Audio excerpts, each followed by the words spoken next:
Hi ಸ್ನೇಹಿತರೆ, ಎಲ್ಲರಿಗೂ ನಮಸ್ಕಾರ. ನೋಡಿ ವೀಕ್ಷಕರೇ, ಪ್ರತಿಯೊಂದು ಗೃಹಲಕ್ಷ್ಮಿ ಯೋಜನೆಯ ಫಲಾನುಭವಿಗಳ ಬ್ಯಾಂಕ್ ಖಾತೆಗೆ ಈಗಾಗಲೇ 3 ತಿಂಗಳ 6,000 ಹಣ ಜಮಾ ಆಗಿದೆ. ನಿಮ್ಮ ಬ್ಯಾಂಕ್ ಖಾತೆಗೂ ಕೂಡ ಹಣ ಬರಬೇಕು ಅಂದರೆ ಈ ಕೂಡಲೇ ಗೃಹಲಕ್ಷ್ಮಿಗೆ ಮರು ಅರ್ಜಿನ ಹಾಕಬೇಕು ಮತ್ತು ಸರ್ಕಾರ ಜಾರಿಗೆ ತಂದಿರುವ ಹೊಸ ನಿಯಮಗಳನ್ನ ಪಾಲಿಸಬೇಕು. ಯಾಕಂದರೆ 3 ಲಕ್ಷಕ್ಕಿಂತ ಅಧಿಕ ಮಹಿಳೆಯರಿಗೆ ಇನ್ನು ಮುಂದೆ ಗೃಹಲಕ್ಷ್ಮಿ ಹಣ ಬರ್ತಾ ಇಲ್ಲ. ಇದೀಗ ಸರ್ಕಾರ 6,000 ಹಣನ ಫಲಾನುಭವಿಗಳಿಗೆ ಜಮಾ ಮಾಡಿದ್ದು, ಬ್ಯಾಂಕ್ ಖಾತೆಗೆ ಹಣ ಬಂದಿರೋದಕ್ಕೆ ಪ್ರೂಫ್ ಆಗಿ ಒಂದು ಬ್ಯಾಂಕಿಂದ ಬಂದಿರುವಂತಹ ಒಂದು ಮೆಸೇಜ್ನ ಕೂಡ ನಾನು ಹಾಕ್ತಾ ಇದ್ದೀನಿ. ಇದೇ ರೀತಿ ನಿಮ್ಮ ಬ್ಯಾಂಕ್ ಖಾತೆಗೆ 31ನೇ ಕಂತು, 30ನೇ ಕಂತು ಹಾಗೂ 29ನೇ ಕಂತು ಈ 3 ತಿಂಗಳ 6,000 ಹಣನ ಸರ್ಕಾರ ಜಮಾ ಮಾಡಲಿದ್ದು, ಇಂದು ಶನಿವಾರ ಮೇ 30ರಿಂದ ಕರ್ನಾಟಕದ ಒಟ್ಟು 26 ಜಿಲ್ಲೆಗಳಿಗೆ 2 ಹಂತಗಳಲ್ಲಿ ಬೆಳಿಗ್ಗೆ 11 ಗಂಟೆಗೆ 6,000 ಹಣ ಬರ್ತಾ ಇದೆ. ರೇಷನ್ ಕಾರ್ಡ್ ದಾರರಿಗೂ ಕೂಡ ಸರ್ಕಾರ ಭರ್ಜರಿ ಗುಡ್ಡಿಸ್ನ ಕೊಟ್ಟಿದ್ದು, ಸರ್ಕಾರದಿಂದ ಏನೆಲ್ಲ ಹೊಸ ಮಾಹಿತಿ ಬಂದಿದೆ ಅಂತ ನಾನು ನಿಮಗೆ ತಿಳಿಸ್ಕೊಡ್ತಾ ಇದ್ದೀನಿ. ಅದಕ್ಕಿಂತ ಮೊದಲು ನೀವೇನಾದ್ರೂ ನನ್ನ ಚಾನೆಲ್ನ ಸಬ್ಸ್ಕ್ರೈಬ್ ಆಗಿಲ್ಲ ಅಂದ್ರೆ ದಯವಿಟ್ಟು ಪ್ರತಿಯೊಬ್ಬರು ಚಾನೆಲ್ನ ಸಬ್ಸ್ಕ್ರೈಬ್ ಮಾಡ್ಕೊಳ್ಳಿ, ಹಾಗೆ ವಿಡಿಯೋಗೆ ಒಂದು ಲೈಕ್ನ ಕೊಡಿ. ಹೌದು ವೀಕ್ಷಕರೇ, ಸರ್ಕಾರ ಪ್ರತಿಯೊಂದು ಗೃಹಲಕ್ಷ್ಮಿ ಯೋಜನೆಯ ಫಲಾನುಭವಿಗಳ ಬ್ಯಾಂಕ್ ಖಾತೆಗೆ 3 ತಿಂಗಳ 6,000 ಹಣನ ಜಮಾ ಮಾಡುವುದಾಗಿ ಭರ್ಜರಿ ಗುಡ್ಡಿಸ್ನ ಕೊಟ್ಟಿದೆ. ನಿಮ್ಮ ಬ್ಯಾಂಕ್ ಖಾತೆಗೆ ಈ ಮೇ ತಿಂಗಳ 31ನೇ ಕಂತು, ಏಪ್ರಿಲ್ ತಿಂಗಳ 30ನೇ ಕಂತು ಹಾಗೂ ಮಾರ್ಚ್ ತಿಂಗಳ 29ನೇ ಕಂತು ಒಟ್ಟು 3 ತಿಂಗಳ 6,000 ಹಣ ಬರ್ತಾ ಇದ್ದು, ಈಗಾಗಲೇ ಹಣ ಜಮಾ ಆಗಿರೋದಕ್ಕೆ ಒಂದು ಬ್ಯಾಂಕ್ ಮೆಸೇಜ್ನ ಕೂಡ ಪ್ರೂಫ್ ಆಗಿ ಕೊಡ್ತಾ ಇದ್ದೀನಿ.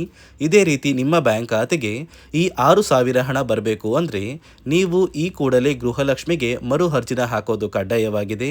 ಯಾಕಂದ್ರೆ 3 ಲಕ್ಷಕ್ಕಿಂತ ಅಧಿಕ ಮಹಿಳೆಯರಿಗೆ ಗೃಹಲಕ್ಷ್ಮಿ ಹಣ ಕ್ಯಾನ್ಸಲ್ ಆಗಿದೆ. ಇದರ ಜೊತೆಗೆ ಸರ್ಕಾರ ಹೊಸ ನಿಯಮಗಳನ್ನ ಕೂಡ ಜಾರಿಗೆ ತಂದಿದ್ದು, ಸರ್ಕಾರದಿಂದ ಏನೆಲ್ಲ ಹೊಸ ಬದಲಾವಣೆಗಳು ಬಂದಿದೆ ಅಂತ ಕೂಡ ತಿಳಿಸ್ಕೊಡ್ತಾ ಇದ್ದೀನಿ. ಅದಕ್ಕಿಂತ ಮೊದಲು ನೋಡಿ ವೀಕ್ಷಕರೇ, ಇಂದು ಶನಿವಾರ ಮೇ 30ರಿಂದ ಕರ್ನಾಟಕದ 26 ಜಿಲ್ಲೆಗಳಿಗೆ ಬೆಳಿಗ್ಗೆ 11 ಗಂಟೆಗೆ 3 ತಿಂಗಳ 6,000 ಹಣನ 2 ಹಂತಗಳಲ್ಲಿ ಜಮಾ ಮಾಡಲಿದ್ದು, ಮೊದಲ ಹಂತದಲ್ಲಿ ಬಾಗಲಕೋಟೆ, ಬೆಳಗಾವಿ, ವಿಜಯಪುರ, ಧಾರವಾಡ, ಗದಗ, ಹಾವೇರಿ, ಉತ್ತರ ಕನ್ನಡ, ಬಳ್ಳಾರಿ, ಬೀದರ್, ಕಲಬುರಗಿ, ಕೊಪ್ಪಳ, ರಾಯಚೂರು, ಯಾದಗಿರಿ. ಅದೇ ರೀತಿ ಎರಡನೆಯ ಹಂತದಲ್ಲಿ ಬೆಂಗಳೂರು ನಗರ, ಬೆಂಗಳೂರು ಗ್ರಾಮಾಂತರ, ರಾಮನಗರ, ಚಿಕ್ಕಬಳ್ಳಾಪುರ, ಚಿತ್ರದುರ್ಗ, ದಾವಣಗೆರೆ, ಕೋಲಾರ, ಶಿವಮೊಗ್ಗ, ಚಾಮರಾಜನಗರ, ಚಿಕ್ಕಮಗಳೂರು, ದಕ್ಷಿಣ ಕನ್ನಡ, ಹಾಸನ, ಕೊಡಗು, ಮಂಡ್ಯ, ಮೈಸೂರು ಹೀಗೆ ಪ್ರತಿಯೊಂದು ಫಲಾನುಭವಿಗಳಿಗೆ 3 ತಿಂಗಳ 6,000 ಹಣನ ಸರ್ಕಾರ ಜಮಾ ಮಾಡಲಿದ್ದು, ಆದಷ್ಟು ಬೇಗ ಗೃಹಲಕ್ಷ್ಮಿ ಹಣ ಬರುತ್ತೆ. ನೀವು ಈ ಕೂಡಲೇ ಗೃಹಲಕ್ಷ್ಮಿಗೆ ಮರು ಅರ್ಜಿನ ಹಾಕಬೇಕು ಮತ್ತು ಸರ್ಕಾರ ಜಾರಿಗೆ ತಂದಿರುವ ಹೊಸ ನಿಯಮಗಳನ್ನ ಪಾಲಿಸಬೇಕು. ಯಾವ ಕಾರಣಕ್ಕೆ ಈ ರೀತಿಯ ಹೊಸ ಬದಲಾವಣೆಗಳು ಬಂದಿದೆ ಅಂತ ಕೂಡ ತಿಳಿಸ್ಕೊಡ್ತಾ ಇದ್ದೀನಿ. ನಿಮ್ಮ ಬ್ಯಾಂಕ್ ಖಾತೆಗೆ ಗೃಹಲಕ್ಷ್ಮಿ ಯೋಜನೆಯ 3 ತಿಂಗಳ 6,000 ಹಣ ಜಮಾ ಆಗಬೇಕು ಅಂದರೆ ನೀವು ಆದಷ್ಟು ಬೇಗ ಗೃಹಲಕ್ಷ್ಮಿಗೆ ಮರು ಅರ್ಜಿನ ಹಾಕೋದು ಕಡ್ಡಾಯ. ಯಾವ ಕಾರಣಕ್ಕೆ ನೀವು ಮರು ಅರ್ಜಿ ಹಾಕಬೇಕು ಅಂತ ಕೂಡ ತಿಳಿಸ್ಕೊಡ್ತಾ ಇದ್ದೀನಿ. ನೋಡಿ ವೀಕ್ಷಕರೇ, ಸುಮಾರು 2ರಿಂದ 3 ಲಕ್ಷಕ್ಕಿಂತ ಅಧಿಕ ಮಹಿಳೆಯರಿಗೆ ಗೃಹಲಕ್ಷ್ಮಿ ಹಣನ ಸರ್ಕಾರ ಕ್ಯಾನ್ಸಲ್ ಮಾಡಿದೆ. ಯಾಕಂದ್ರೆ ಈ 3 ಲಕ್ಷಕ್ಕಿಂತ ಅಧಿಕ ಫಲಾನುಭವಿಗಳ ಬ್ಯಾಂಕ್ ಖಾತೆಗೆ ಪ್ರತಿ ತಿಂಗಳು ಗೃಹಲಕ್ಷ್ಮಿ ಹಣ ಜಮಾ ಆಗ್ತಾ ಇತ್ತು. ಸುಮಾರು ಸಾಕಷ್ಟು ಫಲಾನುಭವಿಗಳು ಮರಣ ಹೊಂದಿದ್ದಾರೆ. ಆ ಮರಣ ಹೊಂದಿರುವ ಫಲಾನುಭವಿಗಳ ಒಂದು ಸಂಖ್ಯೆ 2 ಲಕ್ಷಕ್ಕಿಂತ ಜಾಸ್ತಿ ಇದೆ. ಇದೇ ಕಾರಣಕ್ಕೆ ಪ್ರತಿ ಫಲಾನುಭವಿಗಳು ಗೃಹಲಕ್ಷ್ಮಿಗೆ ಮರು ಅರ್ಜಿನ ಹಾಕಿ ನಿಮ್ಮ ಬ್ಯಾಂಕ್ ಖಾತೆಗೆ ನೀವು ಹಣ ಪಡಿಬೇಕು. ಇಲ್ಲಿ ಮರು ಅರ್ಜಿ ಹಾಕುವ ಮೂಲಕ ಸರ್ಕಾರಕ್ಕೆ ನೀವು ಇನ್ನೂ ಕೂಡ ಗೃಹಲಕ್ಷ್ಮಿ ಹಣನ ಪಡಿತಾ ಇದ್ದೀರಿ ಅಂತ ತಿಳಿದು ಬರುತ್ತೆ. ಮತ್ತು ಯಾರೆಲ್ಲ ಫಲಾನುಭವಿಗಳು ಮರು ಅರ್ಜಿನ ಹಾಕೋಲ್ಲ, ಅಂತಹ ಫಲಾನುಭವಿಗಳ ಒಂದು ಹೆಸರನ್ನ ಗೃಹಲಕ್ಷ್ಮಿ ಯೋಜನೆಯ ಅರ್ಹರ ಪಟ್ಟಿಯಿಂದ ಸರ್ಕಾರ ಕ್ಯಾನ್ಸಲ್ ಮಾಡುತ್ತೆ. ಸರ್ಕಾರಕ್ಕೆ 2 ಲಕ್ಷಕ್ಕಿಂತ ಅಧಿಕ ಮಹಿಳೆಯರು ಮರಣ ಹೊಂದಿರೋದು ತಿಳಿದು ಬಂದಿದೆ. ಇದೇ ಕಾರಣಕ್ಕೆ ಈ ಮೇ ತಿಂಗಳಲ್ಲಿ ಸರ್ಕಾರದಿಂದ ನೇಮಕಗೊಂಡ ಕೆಲವು ಅಧಿಕಾರಿಗಳು ನಿಮ್ಮ ಮನೆ ಬಾಗಿಲಿಗೆ ಬಂದು ಪ್ರತಿ ಫಲಾನುಭವಿಗಳ ಒಂದು ದಾಖಲಾತಿಗಳನ್ನ ಮರುಪರಿಶೀಲನೆ ಮಾಡಿ ಮತ್ತೆ ಅರ್ಜಿನ ಹಾಕ್ಸ್ಕೊಂಡು ಹೋಗ್ತಾರೆ. ನಂತರ ನಿಮ್ಮ ಬ್ಯಾಂಕ್ ಖಾತೆಗೆ 3 ತಿಂಗಳ 6,000 ಹಣ ಬರುತ್ತೆ. ಅದೇ ರೀತಿ ಇನ್ನು ಮುಂದೆ ಪ್ರತಿ ವರ್ಷವೂ ಕೂಡ ನೀವು ವರ್ಷದ ಕೊನೆಯಲ್ಲಿ ಗೃಹಲಕ್ಷ್ಮಿಗೆ ನೀವು ಹೊಂದಿರುವ ಲೈಫ್ ಸರ್ಟಿಫಿಕೇಟ್ನ ಕೊಟ್ಟು ಅರ್ಜಿನ ಹಾಕಿದ್ರೆ ಮಾತ್ರ ಆ ಒಂದು ವರ್ಷದಲ್ಲಿ ಪ್ರತಿ ತಿಂಗಳು ಗೃಹಲಕ್ಷ್ಮಿ ಯೋಜನೆಯ 6,000 ಹಣ ಬರುತ್ತೆ. ಈಗಾಗಲೇ ಫಲಾನುಭವಿಗಳಿಗೆ ಗೃಹಲಕ್ಷ್ಮಿ ಹಣ ಜಮಾ ಆಗೋದಕ್ಕೆ ಸ್ಟಾರ್ಟ್ ಆಗಿದೆ. ಆದಷ್ಟು ಬೇಗ ನೀವು ಈ ಮೇ ತಿಂಗಳಲ್ಲಿ ಮರು ಅರ್ಜಿನ ಹಾಕಿ ಗೃಹಲಕ್ಷ್ಮಿ ಹಣನ ಪಡ್ಕೊಳ್ಳಿ. ಮತ್ತು ಸರ್ಕಾರ ಈ ಗೃಹಲಕ್ಷ್ಮಿ ಹಣಕ್ಕೆ ಕೆಲವು ನಿಯಮಗಳನ್ನ ಕೂಡ ಜಾರಿಗೆ ತಂದಿದೆ. ಅದೇ ರೀತಿ ರೇಷನ್ ಕಾರ್ಡ್ ಹೊಂದಿರುವ ಪ್ರತಿಯೊಂದು ಕಾರ್ಡ್ದಾರರಿಗೂ ಕೂಡ ಸರ್ಕಾರ 3 ಮುಖ್ಯವಾದ ಭರ್ಜರಿ ಗುಡ್ಡಿಸ್ನ ಕೊಟ್ಟಿದ್ದು, ಮೊದಲ ಒಂದು ಗುಡ್ ನ್ಯೂಸ್ ಬಂದು ಸರ್ಕಾರ ಹೊಸ ರೇಷನ್ ಕಾರ್ಡ್ಗೆ ಅರ್ಜಿನ ಸ್ವೀಕಾರ ಮಾಡ್ತಾ ಇದೆ. ನೀವು ಕೂಡ ಹೊಸ ರೇಷನ್ ಕಾರ್ಡ್ನ ಪಡಿಬೇಕು ಅಂದರೆ ಆದಷ್ಟು ಬೇಗ ಅರ್ಜಿನ ಹಾಕಿ.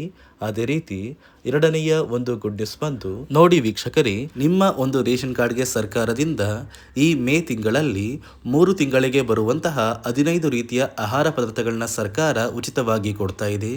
ಮೇ ತಿಂಗಳ ಒಂದು ರೇಷನ್ ಕಾರ್ಡ್ಗೆ ಸಿಗುವಂತಹ ಇಂದಿರಾ ಕಿಟ್, ಏಪ್ರಿಲ್ ತಿಂಗಳಿಗೆ ಸಿಗುವಂತಹ ಒಂದು ಇಂದಿರಾ ಕಿಟ್ ಮತ್ತು ಮಾರ್ಚ್ ತಿಂಗಳಿಗೆ ಸಿಗಬೇಕಾದಂಥ ಒಂದು ಇಂದಿರಾ ಕಿಟ್, ಒಟ್ಟು 3 ತಿಂಗಳ 15 ಆಹಾರ ಪದಾರ್ಥಗಳನ್ನ ಸರ್ಕಾರ ಪ್ರತಿ ಕಾರ್ಡ್ದಾರರಿಗೆ ವಿತರಣೆ ಮಾಡ್ತಾ ಇದೆ. ಮೂರನೆಯ ಒಂದು ಗುಡ್ ನ್ಯೂಸ್ ಬಂದು ಇನ್ನು ಮುಂದೆ ನೀವು ಉಚಿತ ಅಕ್ಕಿ ಪಡಿಬೇಕು ಅಂದರೆ ಆ ಒಂದು ಬಯೋಮೆಟ್ರಿಕ್ ಮಷಿನ್ ಮೇಲೆ ಬೆರಳಿಡುವಂತಹ ಅವಶ್ಯಕತೆ ಇಲ್ಲ. ಯಾಕಂದರೆ ಇದೀಗ ಸರ್ಕಾರ ನಿಮ್ಮ ಒಂದು ಬೆರಳು ಆ ಒಂದು ಮಷಿನಲ್ಲಿ ಎಂಟ್ರಿ ಆಗಿಲ್ಲ ಅಂದರೂ ಕೂಡ ಆ ಒಂದು ಅಧಿಕಾರಿಗಳು ಪುಸ್ತಕದಲ್ಲಿ ನಿಮ್ಮ ಒಂದು ಹೆಸರನ್ನ ಬರ್ಕೊಂಡು ನಿಮ್ಮ ಕಾರ್ಡಿಗೆ ಅಕ್ಕಿನ ಕೊಡಬೇಕು ಅಂತ ಸರ್ಕಾರ ಆದೇಶ ಕೊಟ್ಟಿದ್ದು, ಈ 3 ಗುಡ್ ನ್ಯೂಸ್ನ ಪ್ರತಿಯೊಂದು ಫಲಾನುಭವಿಗಳಿಗೆ ಸರ್ಕಾರ ಕೊಡ್ತಾ ಇದೆ. ಇದರ ಜೊತೆಗೆ ನಿಮ್ಮ ಬ್ಯಾಂಕ್ ಖಾತೆಗೆ ಗೃಹಲಕ್ಷ್ಮಿ ಯೋಜನೆಯ ಹಣ ಇನ್ನು ಮುಂದೆ ಬರಬೇಕು ಅಂದರೆ 5 ರೀತಿಯ ಹೊಸ ನಿಯಮಗಳನ್ನ ನೀವು ಪಾಲಿಸಬೇಕು ಅಂತ ಸರ್ಕಾರ ಆದೇಶ ಕೊಟ್ಟಿದೆ. ಅದೇ ರೀತಿ ನೋಡಿ ಸ್ನೇಹಿತರೆ, ಈ ಬಾರಿ ಸುಮಾರು 1 ಲಕ್ಷಕ್ಕಿಂತ ಅಧಿಕ ಫಲಾನುಭವಿಗಳ ಬ್ಯಾಂಕ್ ಖಾತೆಗೆ ಸರ್ಕಾರ ಗೃಹಲಕ್ಷ್ಮಿ ಯೋಜನೆಯ ಹಣನ ಜಮಾ ಮಾಡ್ತಾ ಇಲ್ಲ.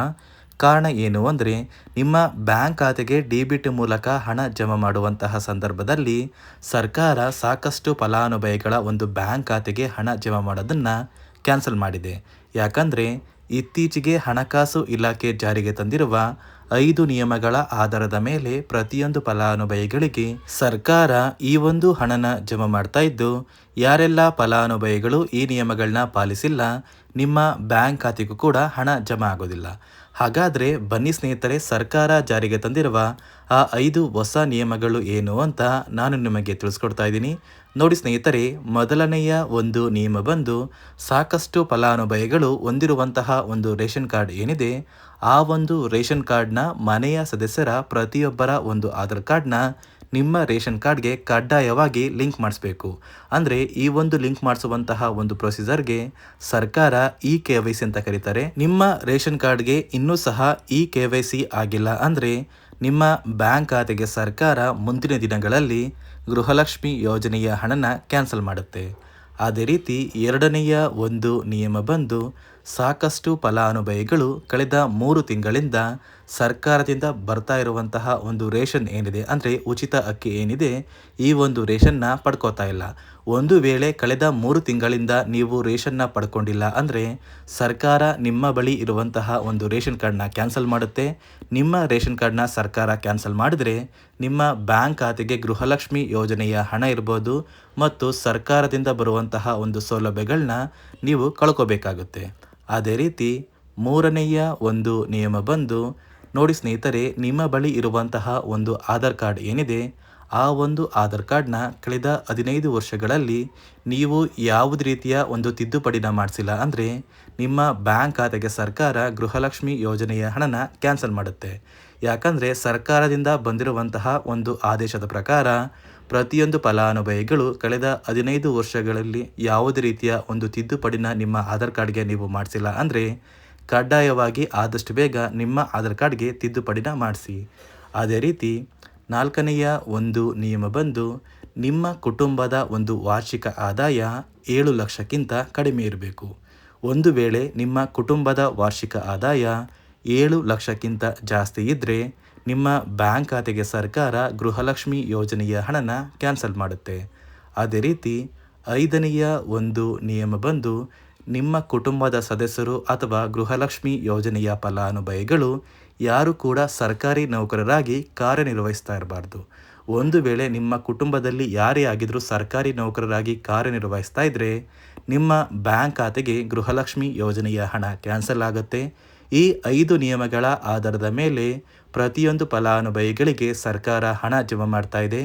ಒಂದು ವೇಳೆ ನೀವು ಈ 5 ನಿಯಮಗಳನ್ನ ಪಾಲಿಸಿಲ್ಲ ಅಂದರೆ ನೀವು ಕೂಡ ಗೃಹಲಕ್ಷ್ಮಿ ಯೋಜನೆಯ ಹಣದಿಂದ ವಂಚಿತರಾಗಬೇಕಾಗುತ್ತೆ. ನೋಡಿ ವೀಕ್ಷಕರೇ, ಇಂದು ಶನಿವಾರ ಮೇ 30ರಂದು ಕರ್ನಾಟಕದ 26 ಜಿಲ್ಲೆಗಳಿಗೆ 3 ತಿಂಗಳ 6,000 ಗೃಹಲಕ್ಷ್ಮಿ ಹಣ ಜಮಾ ಆಗ್ತಾ ಇದೆ ಮತ್ತು ರೇಷನ್ ಕಾರ್ಡ್ ದಾರರಿಗೂ ಕೂಡ ಸರ್ಕಾರ ಭರ್ಜರಿ ಗುಡ್ಡಿಸ್ನ ಕೊಟ್ಟಿದೆ. ಆದಷ್ಟು ಬೇಗ ಪ್ರತಿಯೊಬ್ಬರಿಗೆ ಎಲ್ಲ ರೀತಿಯ ಸೌಲಭ್ಯಗಳು ಸಿಗುತ್ತೆ ಅಂತ ಹೇಳ್ತಾ, ಇದಿಷ್ಟು ಸರ್ಕಾರದಿಂದ ಬಂದಿರುವ ಹೊಸ ಮಾಹಿತಿಯಾಗಿದ್ದು, ನಾನು ಕೊಟ್ಟಿರುವ ಮಾಹಿತಿ ನಿಮಗೆ ಇಷ್ಟ ಆಗಿದ್ದಲ್ಲಿ ದಯವಿಟ್ಟು ಪ್ರತಿಯೊಬ್ಬರು ನನ್ನ ಚಾನಲ್ನ ಸಬ್ಸ್ಕ್ರೈಬ್ ಮಾಡ್ಕೊಳ್ಳಿ, ಹಾಗೆ ವಿಡಿಯೋಗೆ ಒಂದು ಲೈಕ್ನ ಕೊಡಿ.